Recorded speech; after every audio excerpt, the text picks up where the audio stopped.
Raymond menghentikan mobilnya saat sudah berada di depan rumah Naura. Ia segera turun dari mobil dan masuk ke dalam pekarangan rumah Naura.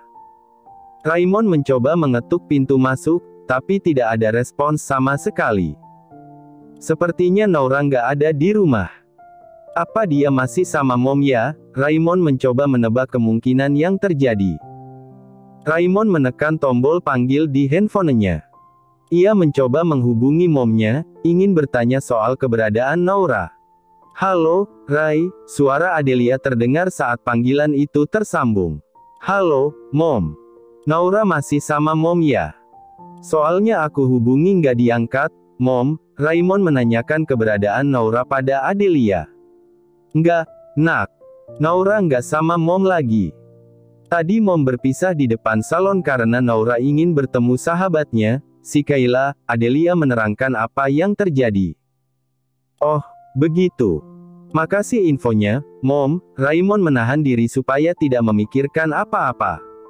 Ia jadi khawatir pada Naura. Panggilan telepon sudah ditutup oleh Raymond. Karena orang yang ia cari tidak ada di rumahnya, Raymond memutuskan untuk kembali menuju kediaman keluarga Wijaya. Baru mau membalikkan badan untuk kembali, Raymond sudah dikejutkan oleh kedatangan sebuah taksi online. Naura tampak keluar dari mobil taksi yang ia tumpangi itu. Mas, kamu di sini. Naura ikut terkejut melihat Raymond yang berdiri di depan pintu rumahnya. Iya, sayang. Aku telepon kamu nggak diangkat. Karena khawatir, aku jadi mampir dulu ke sini sebelum pulang ke rumah. Raymond mulai menjelaskan kenapa ia bisa berada di depan rumah Naura. Maaf, Mas. Handphoneku tadi di silent, lupa mengembalikannya ke awal lagi.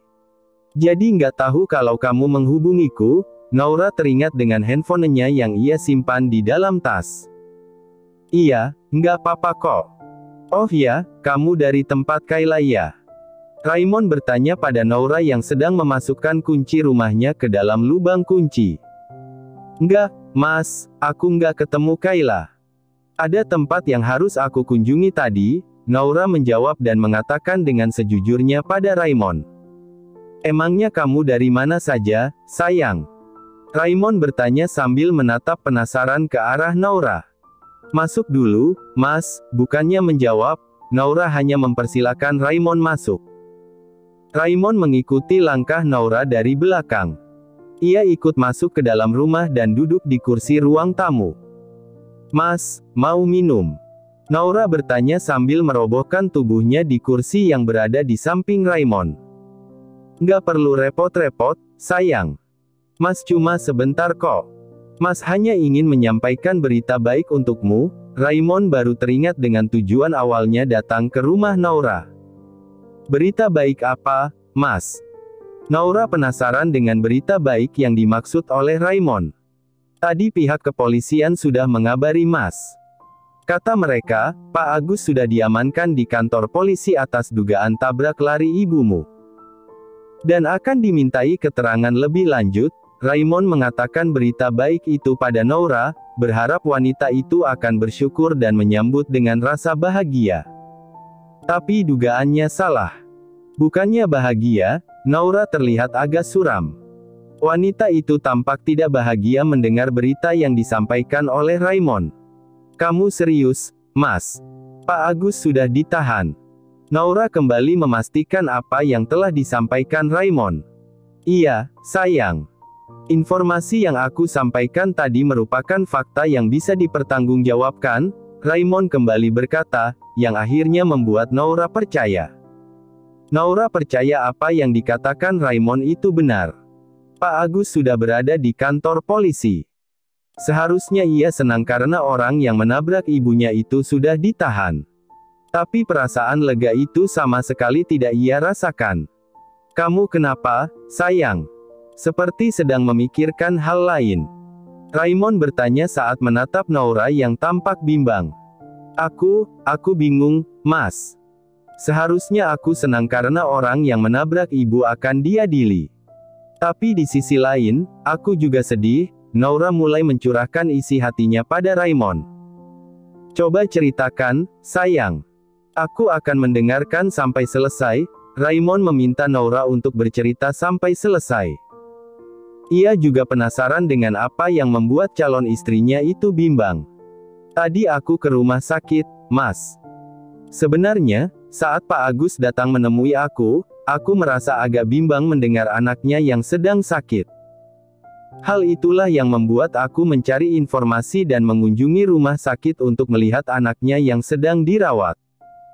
Anak cantik itu hanya punya Pak Agus sebagai orang tua tunggal, karena ibunya sudah meninggal, Noura bercerita panjang lebar. Sedangkan Raymond terus menyimak apa yang disampaikan Noura. Aku merasa egois dan jahat, Mas, jika harus memisahkan anak itu dengan ayahnya. Itu sama saja membuat nasib yang aku alami terulang lagi pada anak itu, Noura melanjutkan ceritanya. Jadi, kamu maunya seperti apa? Raymond bertanya pada Noura yang sudah menyelesaikan perkataannya. Aku juga sudah menimbang-nimbang dari kemarin, Mas. Aku rasanya ingin mencabut laporan di kepolisian. Noura menyampaikan ide yang ada dalam benaknya. Apa kamu serius, sayang? Raymond terkejut mendengar keputusan Noura. Iya, Mas. Aku akan coba ikhlaskan semua yang pernah terjadi. Aku harus bisa berlapang dada menerima takdir hidupku, Noura berkata dengan menatap lekat ke arah Raymond. Mas akan dukung apapun keputusanmu. Jadi, coba pikirkan itu sekali lagi, Raymond berkata sambil menggenggam tangan Noura untuk memberikan kekuatan. Terima kasih, Mas. Kamu sudah mau memahami aku. Noura bahagia orang yang dicintainya selalu mendengarkan dan mendukung apapun yang ia lakukan. Tentu saja aku akan melakukan itu untukmu, sayang. Aku akan selalu ada untukmu dan aku akan selalu menerima segala keputusan yang terbaik untukmu. Raymond mulai terhanyut oleh kata-katanya sendiri. Ia semakin menggenggam tangan Noura dengan kuat. Hahaha, aku tahu itu, Mas. Noura berkata sambil tertawa kecil mendengar perkataan Raymond. Kalau begitu, Mas pamit pulang ya, nggak baik kalau Mas terlalu lama di sini. Raymond berdiri dari duduknya dan berpamitan dengan Noura. Iya, Mas. Mas hati-hati ya. Bawa mobilnya jangan terlalu ngebut. Noura melepas kepergian Raymond di dekat pintu masuk rumahnya. Iya, sayang, Raymond pergi meninggalkan rumah Noura. Ia mengendarai mobilnya menuju kediaman keluarganya. Raymond sudah merobohkan diri di dalam kamarnya. Ia masih memikirkan apa yang dikatakan Noura tadi. Hal itu membuatnya agak gelisah. Deretetete, deretetete, deretetete. Suara handphone yang bergetar di atas nakas membuat Raymond menoleh ke arah sumber suara. Ia segera meraih handphonenya dan mengangkat panggilan telepon yang masuk. Halo, Gas. Jadi, gimana? Lo sudah dapat informasi yang gue mau? Raymond langsung memborbardir Bagas dengan pertanyaan. Iya, halo, Bos. Bos benar. Saya sudah dapat segala informasi yang Bos butuhkan, Bagas berbicara dengan bangga. Ia bisa menyelesaikan tugas yang diberikan Raymond dalam waktu yang singkat. Bagus. Lo emang selalu bisa diandalkan. Raymond memuji hasil kerja sekretarisnya itu. Berdasarkan penyelidikan saya, orang yang bernama Agus merupakan manajer baru di perusahaan Pak Ricardo. Bagas mulai mengatakan informasi yang ia punya. Kalau itu, gue juga tahu, Bagas. Raymond langsung menyahut saat mendengar apa yang disampaikan Bagas. Hahaha, sabar, Bos. Saya kan belum selesai. Nggak sabaran banget sih, Bagas tertawa mendengar bosnya yang tidak sabaran. Belum selesai ia melapor, sudah dipotong duluan. Ya, sudah, lanjutkan. Raymond memerintahkan Bagas untuk melanjutkan apa yang ingin ia sampaikan. Baik, Bos, saya akan lanjutkan. Berdasarkan informasi yang saya dapat, Agus itu mempunyai satu anak perempuan yang mengidap penyakit yang cukup parah. Istrinya sudah lama meninggal, saat anak itu berusia 4 tahun. Akhir-akhir ini, kondisi anaknya semakin drop dan butuh biaya yang besar untuk berobat. Bagas mulai berbicara dengan serius. Ia menyampaikan informasi yang ia dapatkan. Apa hanya itu yang kamu dapatkan? Raymond kembali bertanya pada Bagas. Masih ada, bos, saat anaknya harus mendapatkan tindakan medis, ia meminjam uang ke sana kemari, termasuk kepada teman-teman yang ia kenal. Tapi tidak ada yang bisa meminjaminya. Walaupun begitu, ia tetap bisa membayar rumah sakit untuk memberikan tindakan medis pada anaknya. Setelah saya mencari informasi di rumah sakit, biaya perawatan anaknya sudah dilunasi untuk beberapa bulan ke depan. Bagas semakin berbicara panjang lebar. Dia dapat pinjaman dari mana?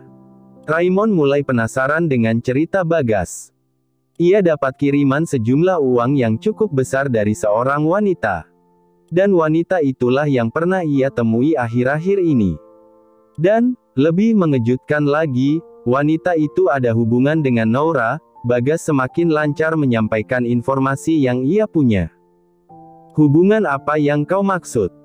Raymond semakin penasaran dengan apa yang disampaikan Bagas. Wanita itu bernama Natasha, anak dari pimpinan cabang perusahaan Pak Ricardo yang ada di Bandung, Bagas menjelaskan. Terus, apa hubungannya dengan Noura? Raymond mendesak. Tentu saja ada, bos. Ayah Noura menikah dengan mamanya Natasha. Dengan kata lain, mereka saudara tiri yang disatukan karena pernikahan orang tua mereka. Bagas mulai menjelaskan hubungan Noura dengan Natasha. Jadi, dia di balik semua ini.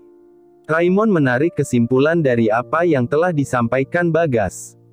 Bisa dibilang begitu, bos. Tapi saya ada informasi yang lebih mencengangkan lagi, Bagas kembali berkata, yang membuat bosnya kembali penasaran. Apa lagi? Raymond bertanya dengan nada tak sabaran. Natasha itu pernah bertemu dengan Fea. Mereka sepertinya baru saling mengenal akhir-akhir ini. Bagas kembali menyampaikan informasi besar lainnya. Apa? Wanita itu lagi? Apa ini ada hubungannya dengan Fea juga? Suara Raymond meninggi mendengar Fea juga terlibat dalam kasus ini.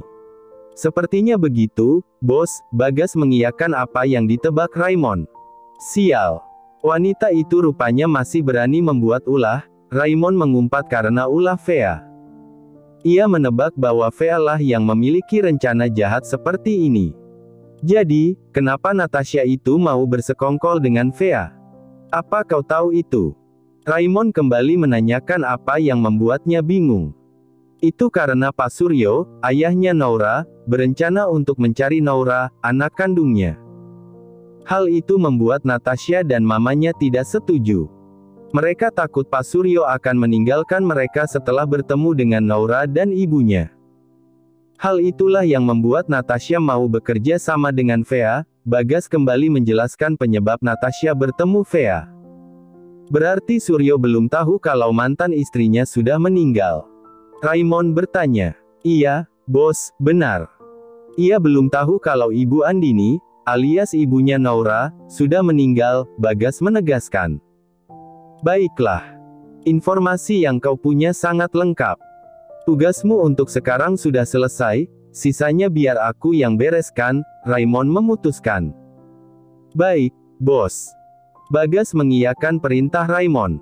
Raymond memutus panggilan teleponnya dengan Bagas. Ia mulai memikirkan penyelesaian yang akan ia lakukan untuk menghadapi wanita ular seperti Fea dan Natasha. Besok aku akan menyelesaikan semuanya. Raymond bergumam sendiri sambil mengepalkan tangannya menahan amarah. Pagi ini, Raymond sudah bersiap dengan pakaian yang rapi. Hari ini, ia berniat akan pergi mendatangi kantor polisi tempat Agus ditahan. Ia ingin menyelesaikan permasalahan ini sebelum pernikahannya digelar. Raymond tak ingin memberitahu Noura tentang apa yang sudah ia ketahui dari Bagas. Raymond takut jika Noura mengetahui kecelakaan ibunya ada hubungan dengan keluarga baru ayahnya, Noura pasti akan semakin terluka. Jadi, Raymond memutuskan untuk membiarkan Noura berpikir kecelakaan ibunya adalah murni kecelakaan yang tidak disengaja. Dengan begitu, Noura bisa hidup tenang tanpa perasaan yang terluka. Kamu mau kemana lagi, Rai? Bukannya kamu sudah ambil libur ya? Adelia bertanya saat melihat penampilan anaknya yang sudah rapi. Aku mau keluar dulu, Mom. Mau ke kantor polisi, menyelesaikan permasalahan yang kemarin itu. Raymond menjawab pertanyaan Adelia dengan seutas senyum di wajahnya. Sebenarnya, kalau sudah mendekati hari H begini, calon mempelai tidak diperbolehkan untuk pergi keluar lagi, Adelia berkata sambil melirik ke arah Raymond. Ya, gimana, Mom? Ini urusan penting yang harus secepatnya diselesaikan, Raymond berkata dengan wajah memelas. Ya, sudah, kamu pergi harus lebih hati-hati ya. Adelia akhirnya membolehkan anaknya untuk pergi. Siap, Mom. Raymond mengiyakan perkataan momnya itu. Usai berpamitan dengan Adelia, Raymond langsung menaiki mobilnya dan melaju menuju kantor polisi tempat Agus berada. Tak butuh waktu lama, mobil mewah itu akhirnya sampai juga di tempat tujuan. Raymond keluar dari mobilnya dan melangkah masuk ke dalam kantor polisi itu. Selamat pagi, Pak. Raymond menyapa petugas polisi yang sedang berjaga. Pagi, Pak Raymond. Silakan masuk, Pak. Petugas polisi itu langsung mengenali siapa yang datang. Siapa yang tidak kenal dengan CEO muda itu? Semua orang pasti mengenal Raymond, CEO muda yang penuh dengan prestasi. Raymond melangkah masuk mengikuti petugas yang mendampinginya tadi. Ia duduk di sebuah kursi yang ada di sana. Tunggu sebentar, Pak. Saya panggilkan atasan saya dulu. Petugas itu langsung paham tujuan Raymond datang. Ia pasti ingin membahas mengenai kasus tabrak lari itu. Iya, Raymond hanya menjawab singkat. Petugas polisi itu menghilang dari pandangan Raymond. Dan tak butuh waktu lama, ia kembali datang bersama rekannya yang menangani kasus tabrak lari ibunya Naura. Maaf membuat Anda menunggu, Pak Raymond. Polisi itu menjabat tangan Raymond. Tidak masalah, Pak. Saya hanya menunggu sebentar kok, Raymond berkata dengan senyum di wajahnya. Ia menerima uluran tangan polisi itu dan saling berjabat tangan. Bapak kesini pasti ingin mengetahui hasil pemeriksaan kami terhadap Pak Agus, kan? Polisi itu menebak apa yang membuat Raymond datang sepagi itu. Iya, Bapak benar. Saya kesini mau tahu tentang itu. Raymond mengiyakan perkataan yang disampaikan polisi itu padanya. Kami sudah menginterogasi Pak Agus. Pak Agus kukuh mengatakan kalau kecelakaan itu tidak disengaja.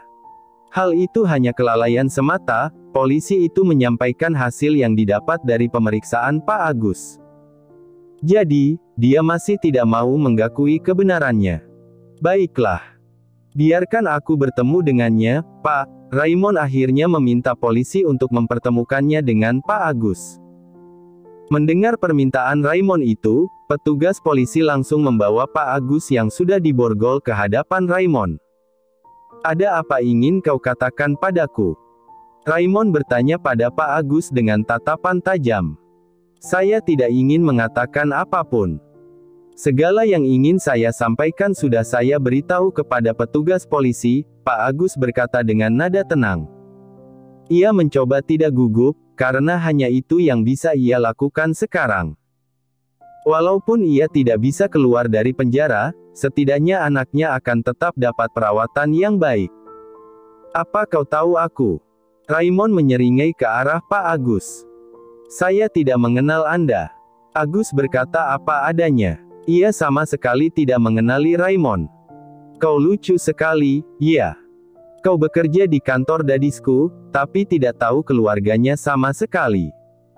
Hahaha, Raymond tertawa mengejek Pak Agus.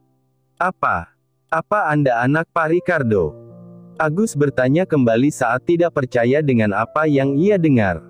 Iya, aku Raymond Wijaya. Raymond menyebutkan namanya agar Agus merasa takut. Raymond Wijaya, Agus bergumam kecil yang tidak didengar oleh Raymond.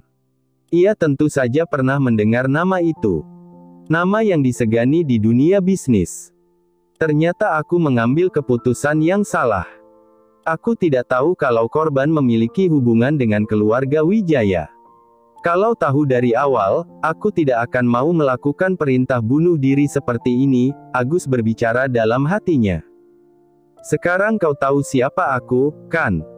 Lebih baik kau berkata yang sebenarnya padaku. Mumpung aku masih berbaik hati padamu, Raymond berkata dengan tegas kepada Agus. Agus yang mendengar ancaman dari Raymond menjadi ciut. Ia menjadi diam, tidak berani mengeluarkan sepatah kata pun. Ia bingung dengan apa yang harus ia lakukan. Kau tahu kan aku punya segalanya. Dan mudah sekali bagiku untuk mendapatkan informasi apapun yang aku mau. Sekarang kau pikirkanlah, keputusan ada di tanganmu. Raymond kembali berkata saat melihat Agus yang hanya diam tak bersuara. Maafkan saya, Pak Raymond. Saya butuh biaya untuk pengobatan anak saya. Saya terpaksa melakukannya. Agus akhirnya bersuara dan memohon pada Raymond. Jadi, katakan pada petugas kepolisian siapa yang menyuruhmu. Raymond menatap Agus dengan tatapan tajam penuh intimidasi. Saya diperintahkan oleh Natasha, Pak. Wanita itu menawari akan membayar biaya pengobatan anak saya. Saya terdesak sehingga menerima tawaran itu. Agus akhirnya menggakui semuanya pada Raymond di hadapan petugas kepolisian. Kalian dengarkan apa yang telah ia katakan. Aku mau kasus ini segera selesai hari ini, Raymond berkata dengan nada penuh perintah. Jarang-jarang ia menggunakan kekayaan dalam menyelesaikan masalah. Sepertinya menggunakan kekuasaan merupakan cara yang ampuh. Baik, Pak Raymond. Kami akan segera menyelesaikannya. Polisi menyanggupi permintaan Raymond yang lebih terdengar seperti perintah itu. Pak Raymond, tolong ampuni saya. Kasihani saya, Pak. Anak saya sedang dirawat di rumah sakit dan dia membutuhkan saya di sampingnya. Jadi, tolong ampuni saya, Pak. Agus kembali memohon meminta ampun pada Raymond. Jika semua penjahat dimaklumi, apa jadinya negeri ini? Untuk apa lagi ada penegak hukum? Aku bukan orang yang terlalu baik seperti kekasihku, Raymond berkata dengan senyum kecutnya. Tapi kau tenang saja. Aku bukan orang yang jahat juga. Bertaubatlah. Renungi kesalahanmu demi anakmu. Aku akan membiayai pengobatan anakmu sampai sembuh. Itu semata-mata karena kekasihku mengasihanimu dan putrimu, Raymond berkata dan kemudian berlalu meninggalkan Agus yang menangis meratapi nasibnya. Terima kasih, Pak. Agus bergumam kecil mengucap terima kasih setelah kepergian Raymond. Ia bersyukur masih ada hal baik untuknya. Setidaknya anaknya akan dirawat dengan baik. Setelah kepergian Raymond, bersumber dari informasi yang Raymond berikan tentang keberadaan Natasha, pihak kepolisian langsung bergerak untuk menangkap Natasha. Ding dong. Suara bel yang berbunyi membuat Natasha yang sedang bersantai di depan TV langsung bergerak menuju pintu masuk. Itu pasti makanan pesananku. Cepat banget sampainya, Natasha berkata sambil membuka pintu apartemennya. Apa benar dengan Ibu Natasha? Polisi yang sudah berdiri di hadapan Natasha bertanya tanpa basa-basi. Iya, saya Natasha. Ada apa ya, Pak? Natasha menjawab dengan gugup. Anda ditahan karena terlibat kasus tabrak lari Ibu Andini. Polisi langsung memborgol tangan Natasha. Tunggu dulu, Pak. Saya bisa jelaskan, lepaskan saya. Natasha berteriak minta dilepaskan. Kalau ada yang ingin dijelaskan, silakan dijelaskan nanti di kantor polisi. Polisi sudah menarik dan menggiring Natasha untuk ikut bersamanya. Natasha tinggal terdiam, tidak bisa melakukan apapun. Sekadar menelepon orang tuanya saja ia tidak diberikan kesempatan. Hari itu adalah hari yang malang bagi Natasha. Ia tidak menyangka akan didatangi pihak kepolisian di apartemennya. Tanpa bisa mengelak, Natasha langsung dibawa ke kantor polisi secara paksa.